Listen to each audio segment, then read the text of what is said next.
Do you ever see someone and just even seeing their name makes you smile like the Cheshire Cat? Gee, you do that to me, girl. I That is one of the highest compliments I've ever received, and I'm taking it and I'm gonna use it on someone else this week, I think.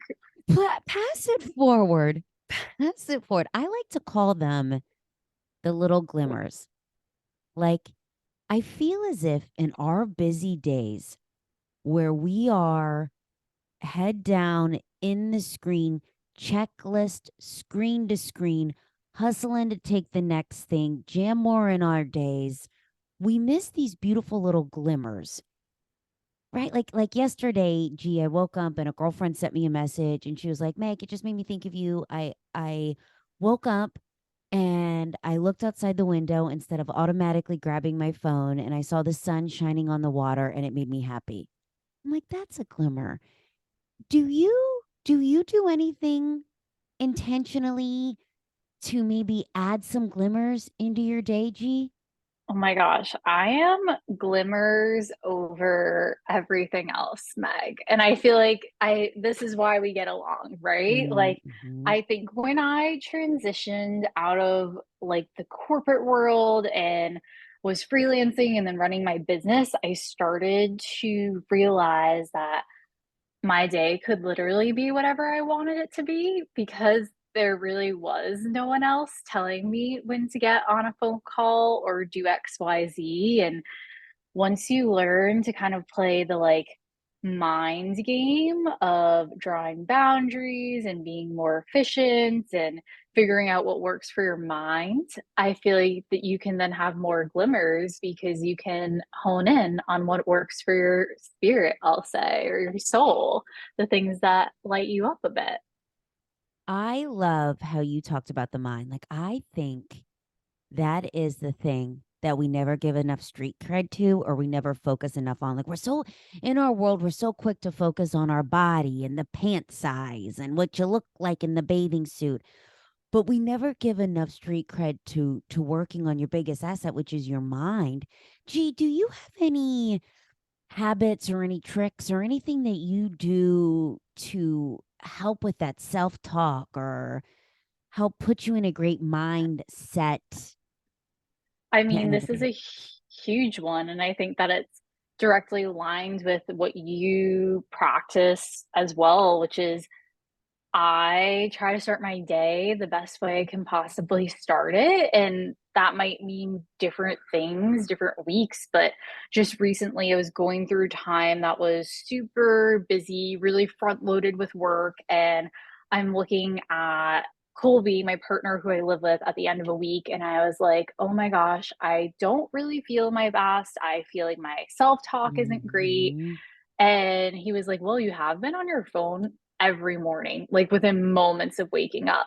So that's unusual for me. So something that I really try to do is I wake up, it's no cell phone for at least a half hour. I do not need to be responding to text messages. I do not need to be scrolling. I don't need none of it. It's not relevant to like making my cup full, and it's not a way for me to step into myself every day. So I feel like that's something that I really abide by. And I know you talk a lot about journaling and gratitude and things like that. And I think everyone needs to like take a piece of it and figure out which one can work for them and kind of get them on the right track.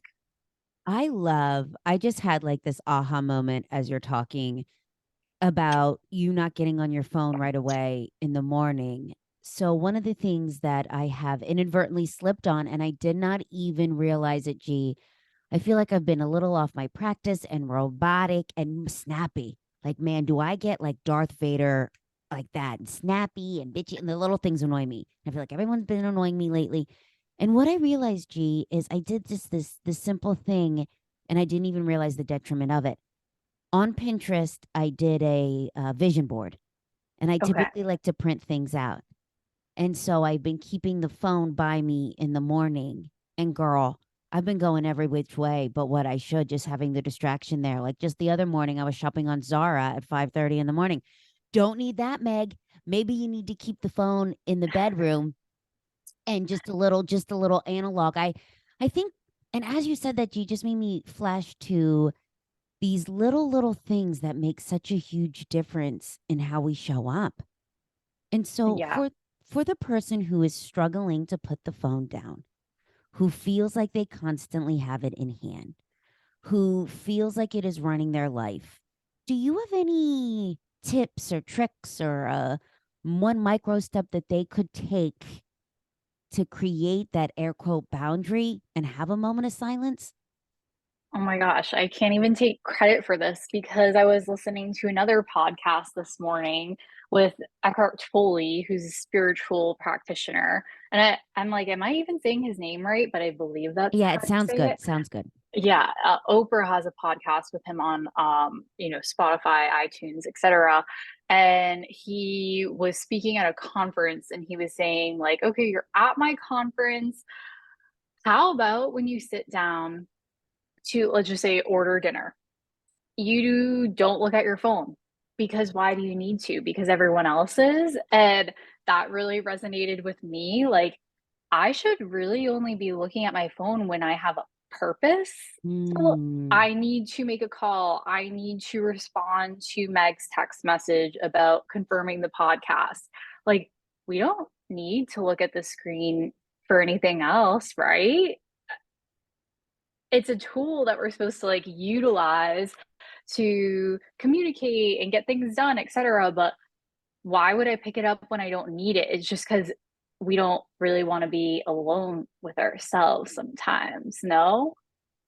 that's a church service moment right there, G. That's a church service moment. Oh my God, how powerful is that? So, G, you know, do you have any tips or tricks or things that you do, especially as a businesswoman and running your own business and doing all the things that you do to allow yourself to not only be present with yourself? I know you beautifully articulated your morning, but do you do anything at night so you are present with Colby? Yeah. I mean, I feel like we could have a 3 episode podcast on the things that I enjoy to be present. So I'll rattle some off. You tell me what we can chat about more. I mean, I am a huge proponent of mindfulness and meditation. I started meditating probably like 6 or 7 years ago, pretty frequently. And it takes a while, right? Like, you got to learn what works for you. But I'd say over the past year and a half to 2 years, I finally figured out like what meditation and mindfulness mean to me. And uh, even if we just like sit right now and like take a moment to think about how we're feeling, closing my eyes is probably one of the biggest ones. I once heard someone describe on a spiritual level there's like the inside world and there's the outside world. The inside world is what happens when you shut your eyes and actually take into account how you're feeling, what your heart rate's doing, what your breath is doing. So on a amazing week, I spend at least like 30 minutes out of my day being in a meditation practice, and that's not necessarily 30 minutes at one time, but I'll tell you, when I'm not on it, I do notice a huge difference in my personality. I notice a huge difference in the creativity because that's a part of my job. And I also notice a big difference in my level of productivity in a shorter amount of time, if that makes any sense. Mm-hmm. Mm-hmm. And I love how you took a very complicated word such as meditation, and universally we think that we need to be sitting on a yoga mat for 30 minutes. And I love how you said, listen, I don't do this all at once. It might just be a moment of closing my eyes. I once heard someone say, listen, counting to 60, that's meditation. A moment in the shower, catching your breath, that's meditation. So I love how you took something so complicated. And also, I love when you said, it's what feels right to you. Definitely. You cannot force yourself to like a certain style of anything, right? I mean, not saying we should never try new things, but when it comes to showing up in your life as a better person, and we're talking about spirituality or meditation, I think sometimes there's this theme in like the spiritual world, which I'm just going to classify spirituality as you follow a religion, you follow woo woo lady, you follow whoever, you follow yourself, of looking at what someone else does and saying, well, my way is so good and my way is the right way. And, Mm. why wouldn't Megan come do XYZ with me? Why does she choose to practice her spirituality in this type of way? And I mean, what's up with that? I think at the beginning of my spiritual journey, I was like, everybody should drink the Kool-Aid that I'm drinking. Like, it takes a little while to like get out of that, right? It's Yeah. just ego. It's like, but at the end of the day, I think, as long as what you're focusing on or what you're following, helps you show up as a better person in your daily life, I think that's what's important. And less like, oh, the methodology or the text behind it. And I think the more you take a deep dive into all sorts of different approaches to leading a fulfilled life, let's say, the more you realize a lot of the times we're all talking about the same thing. Yes. Yes. It's so funny that you say that, and you have been a gift in my life for so many reasons. Isn't it such a beautiful thing when you actually hit the pause button for a hot second and you realize and you take a look around at the beautiful humans that have come into your life at just the right time, Yeah. right? And I think us getting connected through Nancy, and we originally connected to have you help me launch this brand, and as Right. we got to know each other more, we synced up on this beautiful spiritual journey that For we've sure. right that we've both been on. And I am a huge believer in the energy that you put out, man. You get that back tenfold. And I would love for you to share with our listeners your spiritual journey and share with them the funeral home business, Oh my because I love gosh. that. I Yeah. love that story. Like, I just think it's such like a beautiful little Yeah. full circle moment, especially where you're taking your gifts. No, and you feel free to interrupt me at any point you want me to elaborate or move on, but I will say I, grew up in a Italian Catholic household. However, my family does own and operate still to this day a funeral home. And if anyone has questions about death or, how to deal, I did not go to funeral school, unfortunately. It's still kind of like a far-fetched dream of mine, but I definitely have a lot of advice in that neck of the woods and can always connect you with my father, who is also very knowledgeable. But since I was around death at a really early age, I did not grow up in the funeral home. That's the number one question people ask me. I'm not my girl. My friend didn't pass away from severe bee stings. I didn't live in a funeral home, but I was around death all the time. And I think it just adds a different perspective to your life. My dad, who runs the funeral home, the funeral's been in the family since the late 1800s, is a super objective person. He's the closest thing I ever knew to a therapist prior to Mm. experiencing therapy myself as a young woman. And I think that really influenced me growing up. I quickly, dissociated with these super traditional religious practices and was always kind of marching to the beat of my own drum. And I feel lucky that I grew up in a family that, was respectful of that. But I think that when I was somewhere between like 18 and 22, had gone through a really severe depression. Clinical depression does run in my family, and had been on and off medication. I had a friend that dragged me to a yoga class one day, which I feel like is the way like every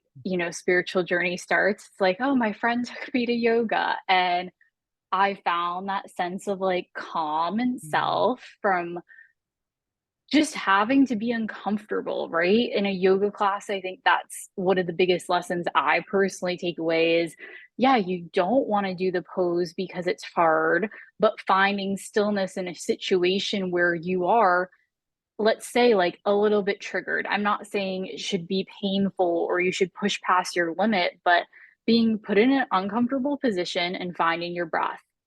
How can that help you when, Meg, like he said, the I don't know what you referred to it, but the Cruella de Vil comes out at your husband and you're like, "I'm gonna kill you." Like, you know what I'm talking Oh, about. I know girl, what I'm talking about. don't I? I have had many of those. You ever then flip out on something and then afterwards you think to yourself, "Oh God, I guess it really wasn't that big of a deal." Like so Yeah, yeah. so have you found as you've done this yoga practice that not only has it enhanced your spirituality, but that it's also kind of had you have some more calmness in your life where those little things don't just put you right over the edge.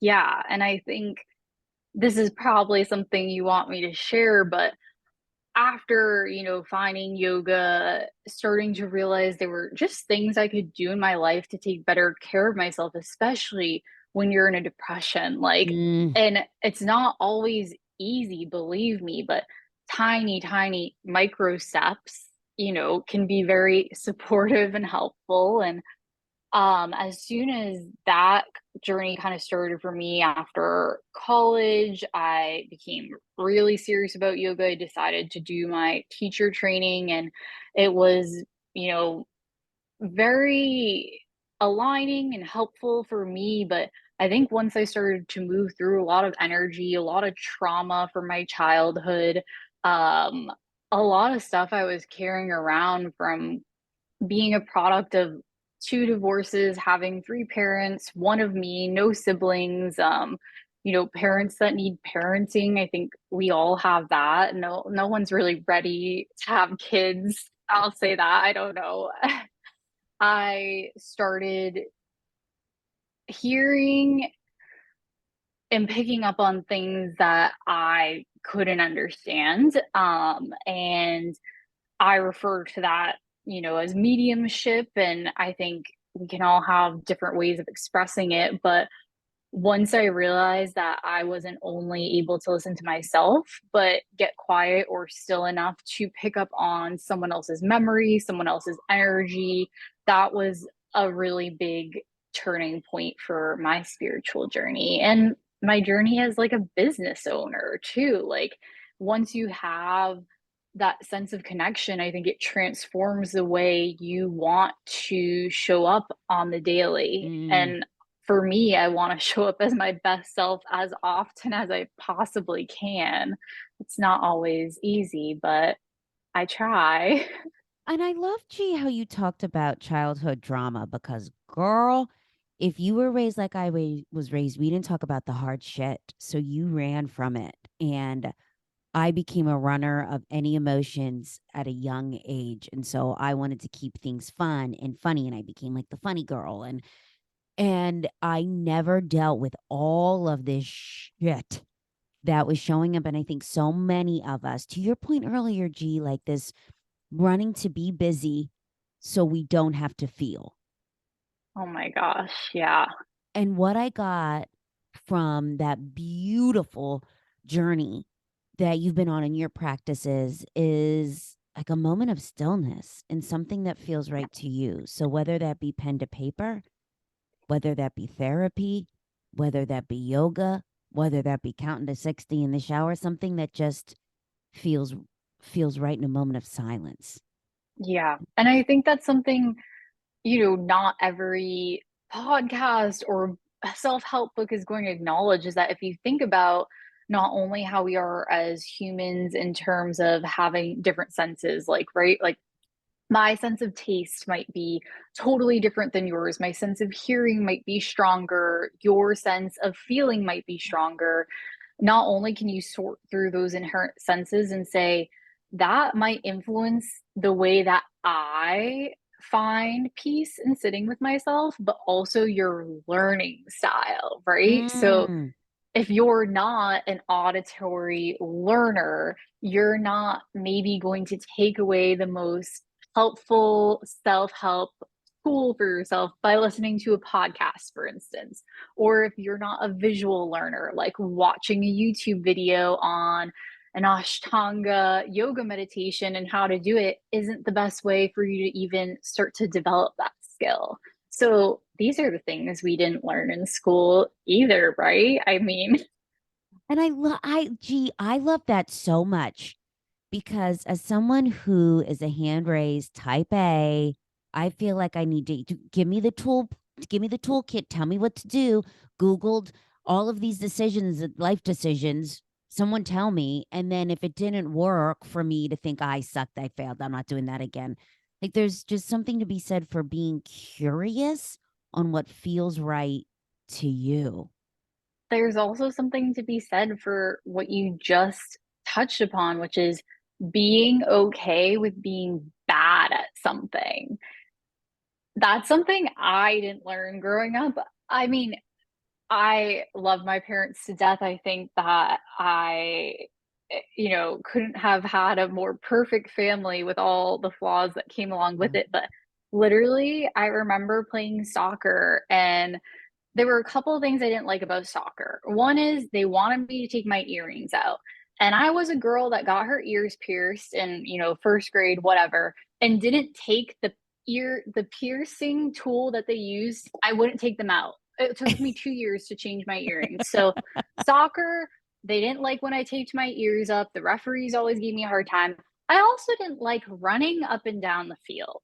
Like, just was not interesting to me. And I think this started this journey of anytime I didn't like a sport, my parents let me switch sports. So I Mm, never truly like, I think in high school, found things I enjoyed more like drama club and art, but my parents never really instilled that lesson in me of like, oh, it takes a while to become good at something. It's mm. okay if you're not naturally talented at something. And you have to like sit with that and like actually learn how to play soccer, play chess, whatever it may be. So we can take all this back to meditation, mindfulness, journaling, like yeah, you're probably not gonna like it the first time you do it.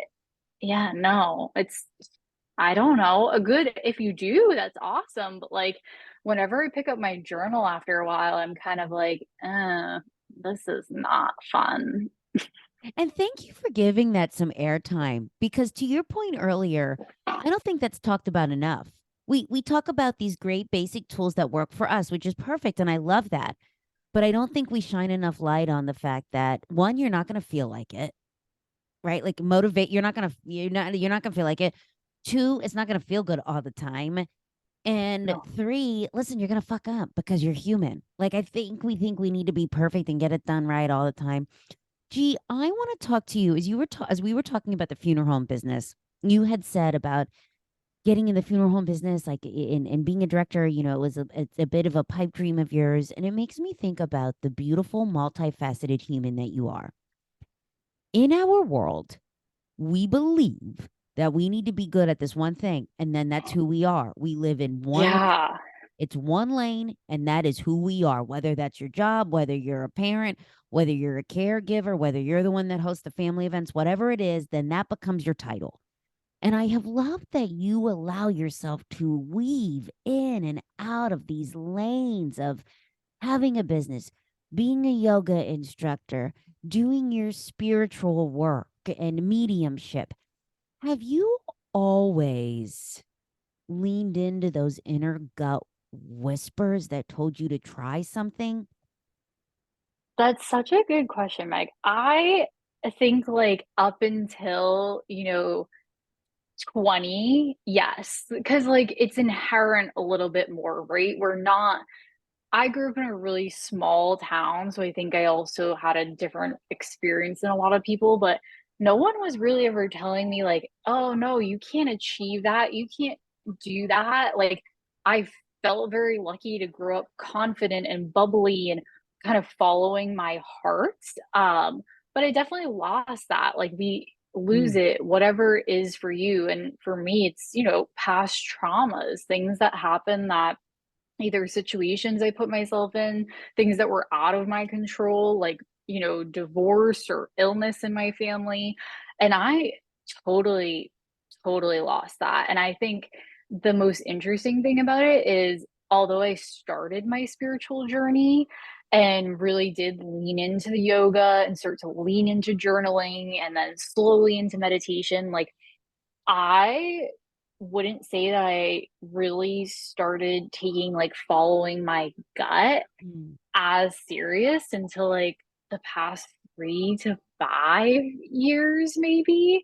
And it's something that I actually think this is such a fun exercise, but I'll try to incorporate it into, like, really small tasks in my day to day. So I like to walk in the morning. And as you know, I live in New York City. So you're in this like grid of Manhattan. I live really central. It's not like I walk outside and there's like a waterfront situation where I can kind of just mosey. But I'll literally be like, oh, what direction does my gut want me to go this morning? So, like, little things like that, or if I have a break in my day, I'll be like, "What does my gut wanna do right now?" I love that. And girl, it was like you were in my head because I was just going to ask you, in a world where we love a buzzword, listen to your intuition, your gut. For a long time, I had so much self induced chaos that I didn't even know what that meant. I'm like, how do I listen to my gut? So I love Yeah, how you, what are you talking yeah, about? what I can't hear anything. Like I love how you made it so simple to just check in. What's my gut tell me? Even something as simple as like, what do I want to eat? What's my gut tell me? Yeah, no, that's a great one to use, I think, and just getting, like, a little bit quiet and not necessarily letting your head, which Mm. is the to do, cross or offer, accomplish XYZ. If it's not done by this time, you're a failure. Like, not letting that take over your joy or like your ability to just flow into your day, right? Oh God. I for those of you who might not be watching us on video, G's been taking me to church. Like I feel like you are describing me in so many ways. So many ways. G, I want to go back to when we had first started our conversation. You had shared about when you left the corporate world. Yeah. And I want to take our listeners through that. So you and I were in New York together. For those of you that go to our website, megan-miller.com, those beautiful photos G took and created the whole website, hashtag genius. And when we were in New York together, you shared with me this beautiful story about how you looked at your boss and you thought to yourself, I don't want that life. Yeah. I'm even gonna back up one step before we get Yeah. into that respectfully and say what's so crazy to me about those pictures on your website is you had mentioned earlier we met through a mutual friend and I worked on your branding. And at the time, I was not living in New York, but I was going to New York to see whether I wanted to move there. And like, I think this is such a good gut conversation because I had a good enough relationship with you that I thought, well, Megan's in New Jersey and I'm in Massachusetts, but I'm gonna be in New York. So why don't I see if she wants to come into New York for the day and we'll take the photos for her website there? Which I think 3 years prior, I would have been like, oh, she's gonna think I'm weird. She's gonna think I'm trying to sell her some so it's just funny that we did that because we had the best time, even though it was a stressful day for me heading into it. Yeah, But we did, we had a good time and we got some good content. Um, but yeah, I will circle back to your original question if you don't have further comments on that. and G, what I love so much about you sharing that is there is so much power when you think the thing to do it. Like how many of us think to ourselves, "Ooh, I should say, I you know what? I should call that friend. do this, or we should do this, or raise your hand in a meeting, or speak up at the PTA meeting, or say this to your partner, or say this to a friend, whatever that looks like. And then it doesn't even form on your lips yet. And you tell yourself, nope, can't do it. For It sure. and Yeah. I love that story. Thank you for sharing that. I think that's just such a powerful, again, full circle back to listening to your gut and speaking it. No, and to circle back to your original question, I started my career in the ad agency world, which I assume if any advertising folks are listening or marketing folks, I mean, any of us in the corporate world, we just all know there's different cultures, there's different things associated with different businesses. For me, advertising was a rush of fun. It was so many awesome things, late nights, a lot of free drinks from a lot of different production companies. But to your point, there, and I had so many different bosses at my first agency job. If any of them are listening, I think that we've all moved on to different places. But I looked at them and had been going into the office Saturdays and Sundays, and that's what was expected when things were busy and tough. And I saw that they were unhappy too. And this was specifically when I was working for two awesome women who have both moved on to do amazing different things, and both I'm thinking leading much more fulfilled lives than we were at that time. But I was like, man, if this is the way the only female identifying creative directors at this company are treated, and this is how hard they have to work, I don't think I want to do that. And that's okay. And that's okay. And how did you have enough courage to take action? Because here's the thing, like, I look back on my own journey, G, and I knew it was time to leave that job. Not that there was anything wrong with the job, it was me. And I think we just get used to being in this rut and think, well, Yeah. it is what it is. And then you get the accolades, then you get the money, and it's like Groundhog's Day over and over. So, how, how did you have courage to take action on it? I was so miserable, Mm. Megan. I was so toxic. It took me years to unlearn that behavior, which was a work environment where the things that we bonded over were basically shit talking the account team or how bad this Mhm. client, like, that's what the camaraderie was about, was how unhappy we were.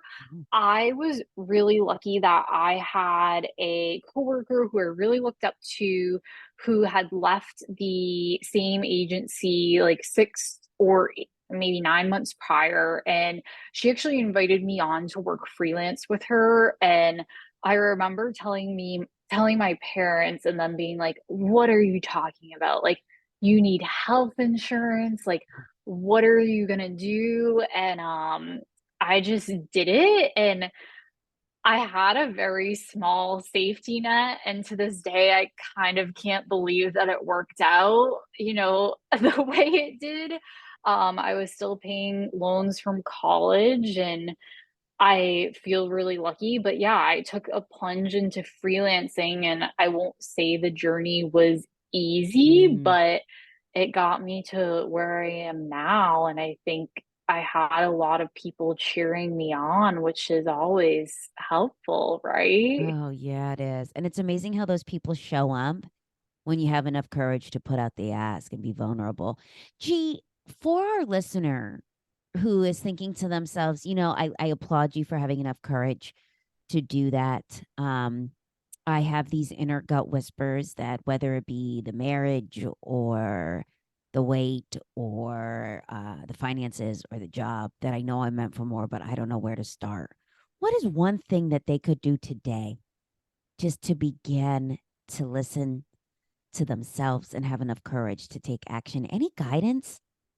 I think dreaming is probably the best thing you Mm. can do. So for someone that, and I probably have a thousand different answers to this question, but that's kind of what the word that came to my head when you mentioned this is, for someone that is almost I'll say too inexperienced, and that's not supposed to be a negative word in this case, or too uncomfortable to actually hone into the inner voice, inner wisdom, gut, however you want to refer to it. I would say if your life could be totally different in 3 years, 5 years, what would you want it to look like and why? Mm. And that's actually reminding me there's this book on my shelf called You Are a Dream, by Professor G, and you can get it online. And that book is actually a really good way to start thinking, I feel like, about spirituality and inner voice work and all that stuff. It's just like, why don't we just ask ourselves, like, play pretend, Mm. imagine, daydream, whatever you wanna call it, like, what do you find yourself, like, in that fantasizing, right? Like, what are you fantasizing? I love that. So I was reading something the other day. I don't know the exact number, but I don't know. I want to say like maybe 90% of Americans don't have goals for their life or dreams for their life. And how do you, so what's your take on goals and dreams, and how do you goal set, and how do you set these sort of air quote check marks and things that you want to hit for your journey? Talk us through your practice. Yeah, that's a really great question. I wouldn't say I have this down to a science, but I will say from time to time, I will do a journal entry or a scrap piece of paper that's like, what do I want things to look like in a year? What do I want things to look like in 6 months? And that can be literally goal setting within my business. Like, I want to work on a non alcoholic beverage company, or within my life. Like, I really hope one day we live near the beach. And I never think a ton of it because I'm not someone to then break that dream down or goal down into SMART, like smart, Yeah. measurable. Um, but I will say I'll keep some of them in my wallet or my journal. And sometimes I look back and I'm like, oh, that happened.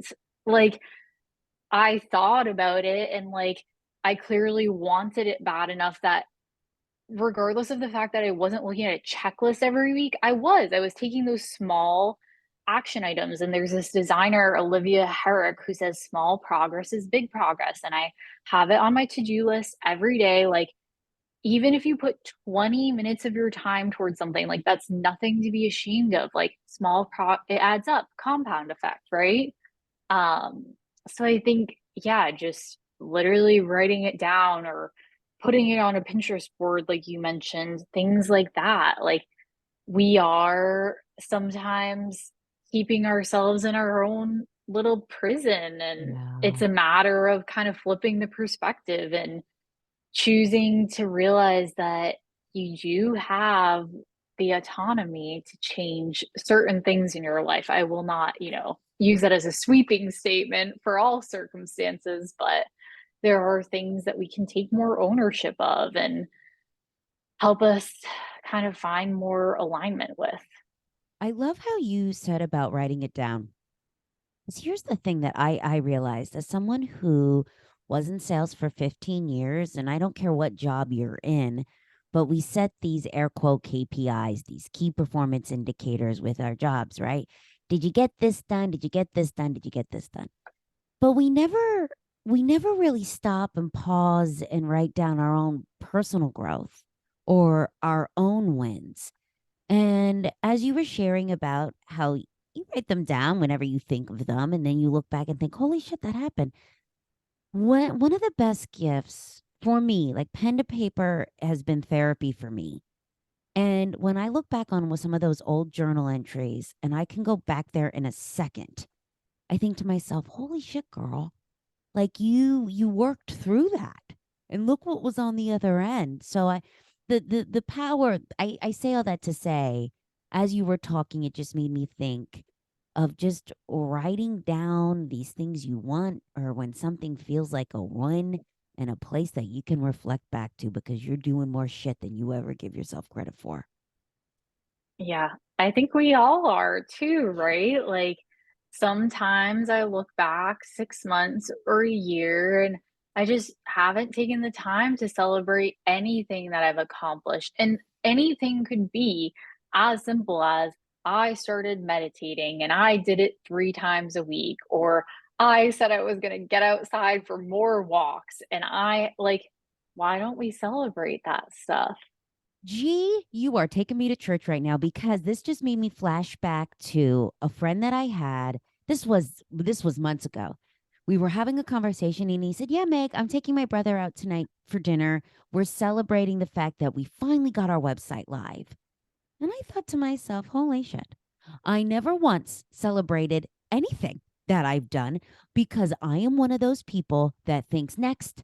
Okay, I booked the website's live. Great. G did a great job. Now I got to get bookings. Okay, I booked this client. Now I got to get this client. Okay, I hit this. Now I got to hit this." And I thought to myself, what a disservice to For not sure. I think that was an amazing example too. Like, what this kind of expectation we hold ourselves up to, and then once we fulfill it, there is no it doesn't have to be, an expensive five-star dinner or anything like that, but a Dairy Queen ice cream cone will do, right?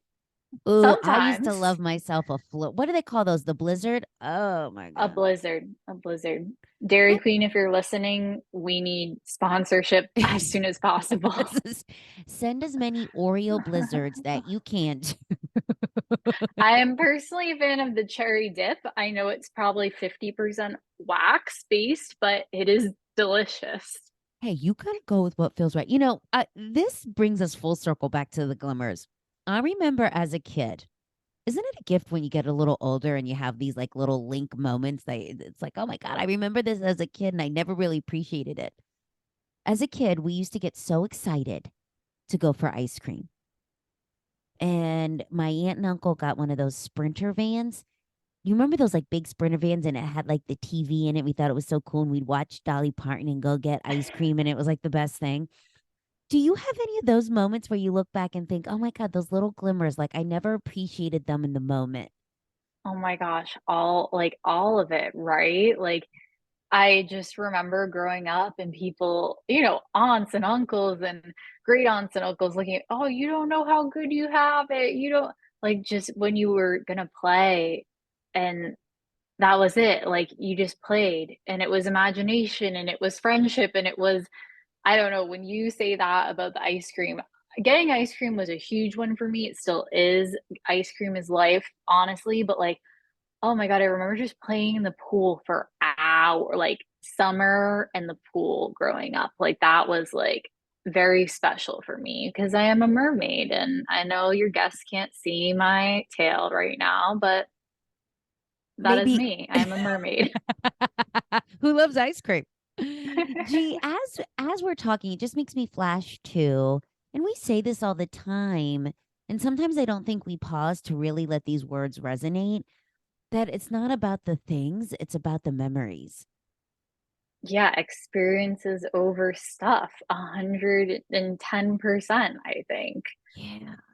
I also, like, find that to be a really interesting point because I will say I had lived in cities before I lived in New York, but you don't like I really didn't understand until I moved here. Like you will see this like next level type of wealth that like I've never seen before. Whether it's a car pulling up or a woman walking down the street and you just know not only her outfit is like so on par, but it is also like custom tailored to fit her body.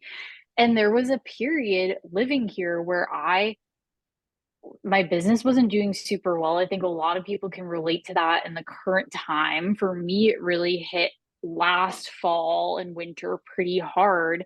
And I was sitting in the city where I could see all these material things, Mm. but having to double down on my finances and the experiences that I chose and how I spent my money. And it took, 6 months of kind of ups and downs until I realized, like, oh, I'm not doing all the things that I used to do that cost me financial obligations, whatever, and I'm still really happy.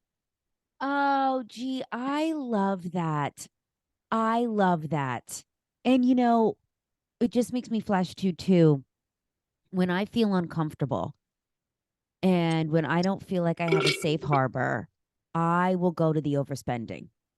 That's my knee jerk reaction. And as I've started to launch this business too, we have had to cut back greatly in our household. And when we first did, because I was so uncomfortable, I kept spending.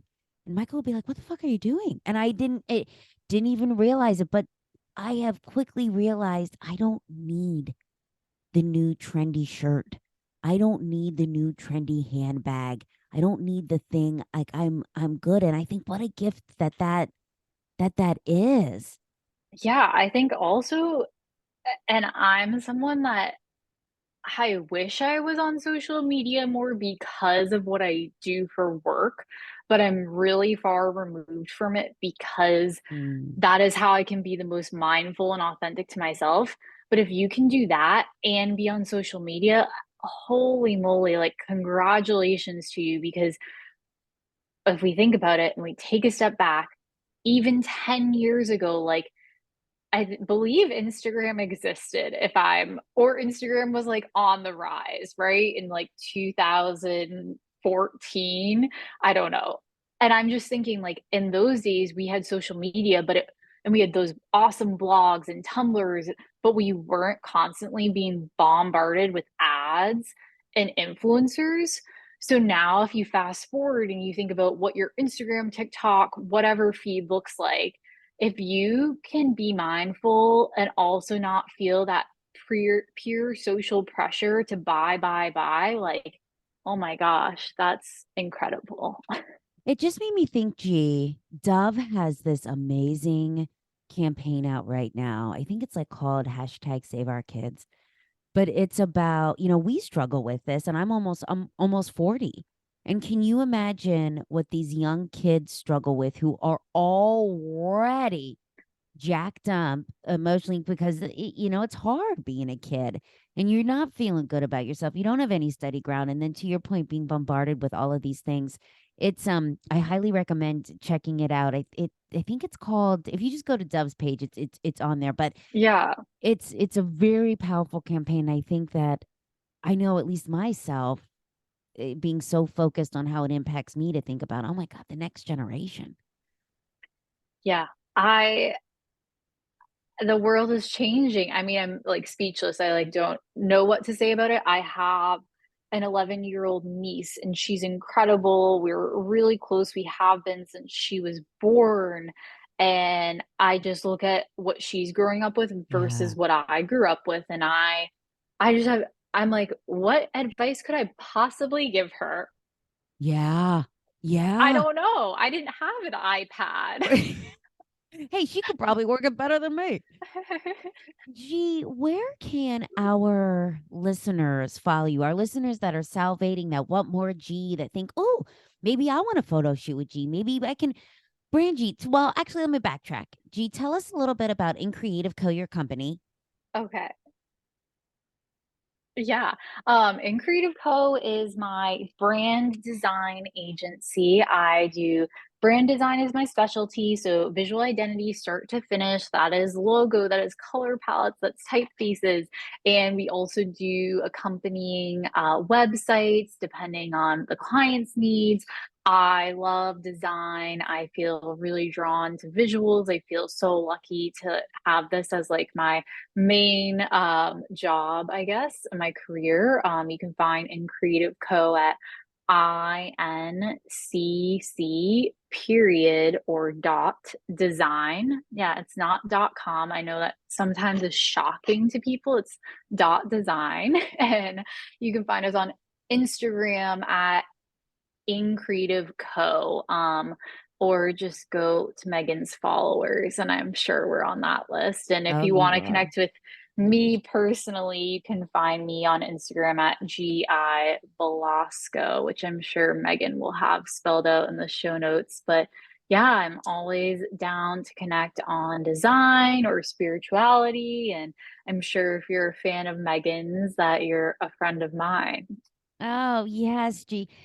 guys, to G's point, I will link everything in the show notes so you just click on it. If you are looking to relaunch your website, if you are looking for spiritual connection, are you still doing the readings? Yeah, I will say I do like welcome the opportunity to work with people on a energetic level, if and when that speaks to them. So it kind of varies based on the person. Meg and I sat down for a mediumship session. We also didn't we do an archetype and like energetic reading for Yep. you? Yeah, that was the second one. Yeah, so I do kind of like a couple different things. I'm really into breath work. So like recently I had a friend going through a tough breakup and we did like a 1 hour session that I just kind of built a little system, that I thought would cater to her needs. And we just got her feeling a little bit more herself. So I love working with people on that level too. Oh, and I will tell you, as someone who has been a guinea pig in G's world, as she goes through this journey of energy work, if you're interested at all, reach out to G because it is so powerful. It's so interesting. And she does it in a way that's very collaborative. Um, so, G, thank you, thank you, thank you for your time here today, for being a dear friend to me, for also being a therapist to me as we've gone through this journey together. Not only have you designed the brand, the website, helped me on my spiritual journey. You've been a therapist and a very dear friend. And I am so grateful, grateful, grateful that you have listened to those gut whispers, girl, and sharing your gifts to the world because I know I'm not alone in being impacted by it. And thank you for being you. I love you, babe. Yeah, Meg, the feeling's mutual. I feel so grateful to have been on your show, and you're always literally like the sunshine in my inbox, whether it's an email or text message or hopping on a call. I think that's one of your superpowers. I feel like you always have something. It's not just about like having something nice to say, but you're so sincere. And I really feel that when you talk to me, it really lights me up. Here's to our tribes. I love having you in Yay. mine.